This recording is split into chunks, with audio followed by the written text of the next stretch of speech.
So I want to put my second color kind of close, and this is the moss color. Hello and welcome to the Fall Colors video hop. Thanks to Monica for coordinating this month's hop. I'm Nicole Watt and this is Pixel Maven's Retreat. If you are new here, I'd love it if you would subscribe and hit that little bell so that you can get updates for when I post new videos, which is on a weekly basis. So this is a Fall Colors hop, and I've got a great card that I used some watercolor brushes to create. These are the Spring Garden watercolor brushes, or at least some of them from Altenew. And I love that even though this is a spring collection, I can use these same colors for fall. I went ahead and created this really awesome background and then just added a simple panel, and you'll see how quickly this comes together. So the first thing I have here is a watercolor panel, and this is larger than what I'm going to need, but I would like to be able to be creative with the color blending and not have to worry about such a small canvas. So I cut a larger piece and get it taped down onto my hardboard. And I'm just going to spray it all over with some water just to get this paper ready to receive awesome watercolor.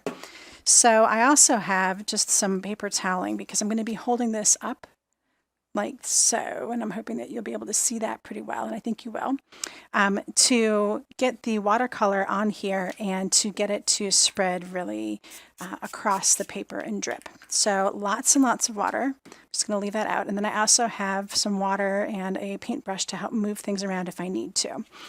So I'm going to kind of keep the reds and pinks together. So I've got the orange and the purple I'm going to do on one side, and then on this side I'm going to start with the dusk and move into the moss.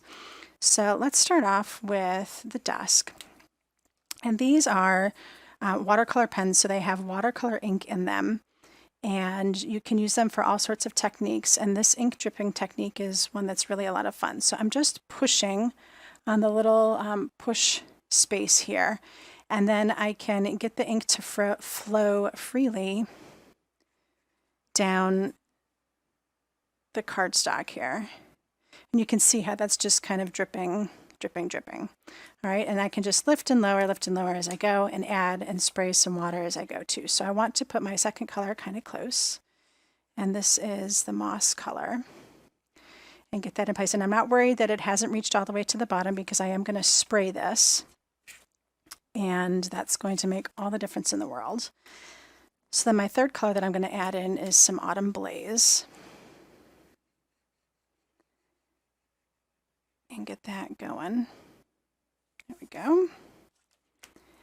And then the fourth color is Midnight Violet, and get him on here too. Now I've left these kind of close together because I know that my finished panel is going to be an A2 size, so I don't want to spread them out too far, otherwise I'm not going to get to see all these gorgeous colors on the finished panel. So now that I have this in place, I'm going to spritz and lift and spritz and lift and kind of let all of these colors blend together. And the reason I have the paper at the bottom here is so that it can catch when I get big overflows like I'm going to start getting right now. See how cool that is? And then if I need to, I can go ahead and add in some more of a color.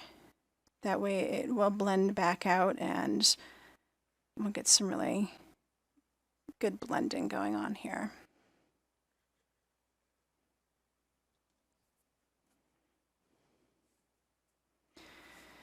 So that actually looks pretty good for a start. There's a lot more going on in this, so we're going to go ahead and leave this just as is.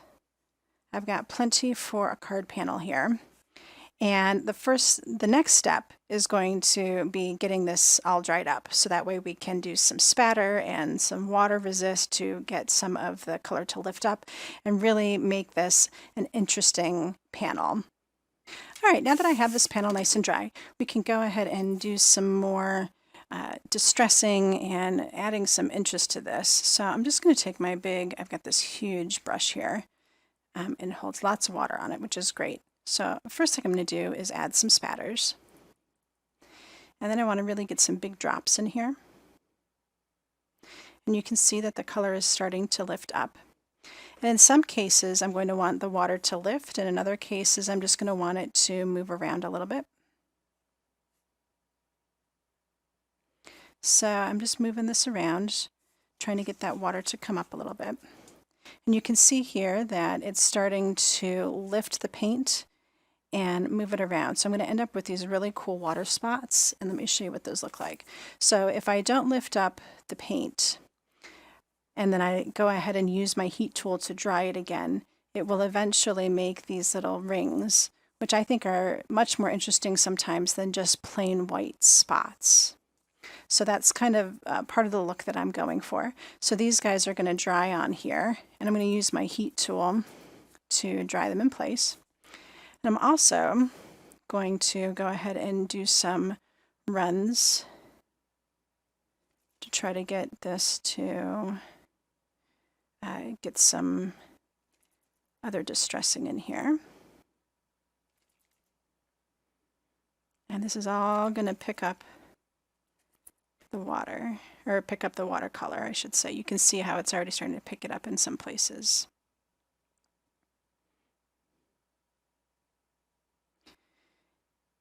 And in this whole technique, I'm not doing any picking up of the ink. I'm just letting it run. And then when I go ahead and dry it, I'm going to get those nice water rings and things like that.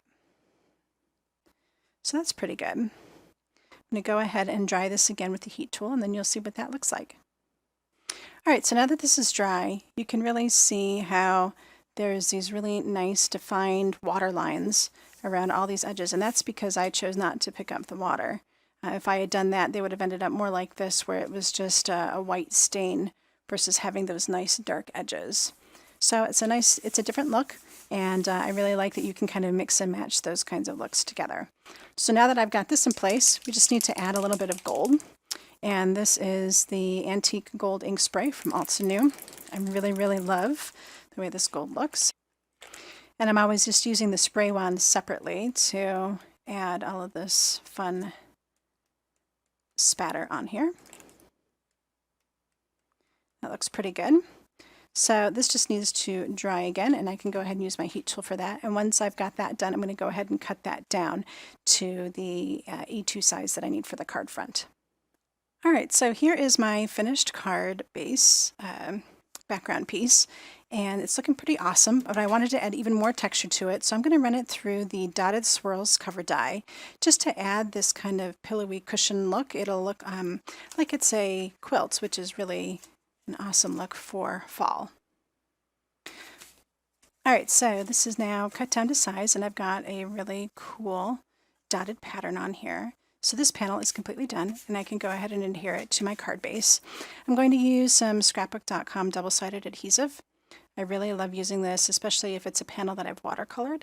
That way, if the piece is warped, it will lay flat on the card base. So I just have to peel back one side, and I always cut this slightly smaller than the panel I'm adhering it to, so that way I've got some wiggle room, and then I don't have to worry about trimming adhesive. And then I just go ahead and attach it, and then peel that piece and press at the same time to get a nice smooth finish on there. Make sure that there's no bubbles under there. And then I'll repeat the same thing. I'm just going to grab the corner here and just peel back a little bit and get it attached to the card base, making sure that everything is all squared up. So I get it up in the corner here, make sure I'm squared down here where I can still move it, and then square it across the top. And this is where I peeled it, so I'll go ahead and press that. And so now that is attached. And then again, I can just grab that little piece inside and peel and press all at the same time. So now that whole thing is adhered. It's nice and flat. It's on there perfectly. It's not going to curl up, and it looks really great. All right, so the card base is done. We just need to do a little bit of stamping and some embossing if you want. I'm going to use the Rosy Posy stamp set. It's this cute little hello from Altenew. It's just this simple rose and the simple hello. And I'll get it all lined up in my stamp positioner. And I'm just using a piece of vellum from Lawn Fawn. And this guy's going to go right about here. And I'll add in my hello right underneath, just like it is on the card, on the storage piece. It's just perfect.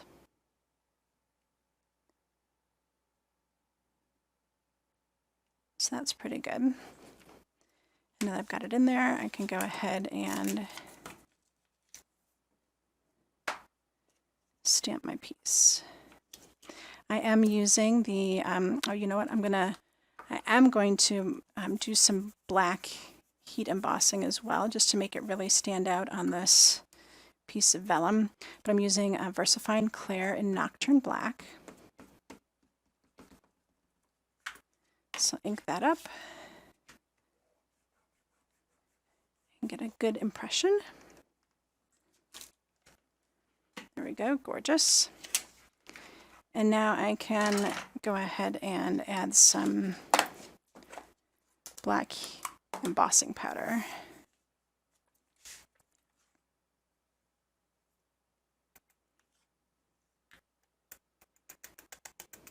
All right, so once I get this heat set, then we can go ahead and adhere to the card front and we'll be done.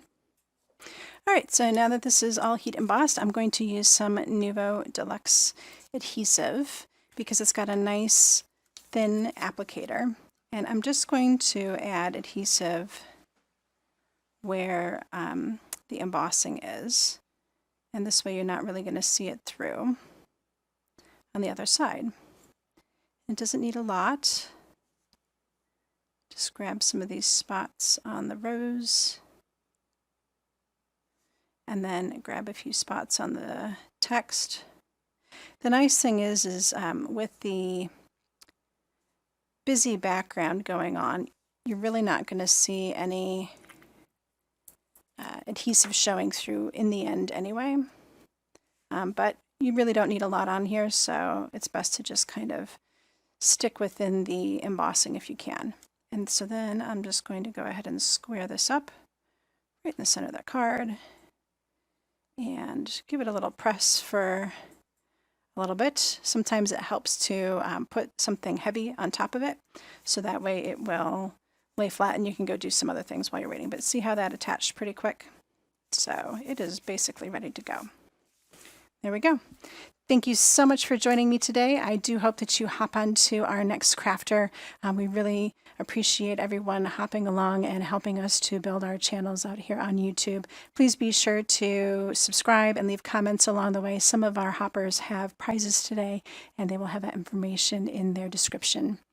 We will be back with another crafty hop soon, but until next time, happy crafting.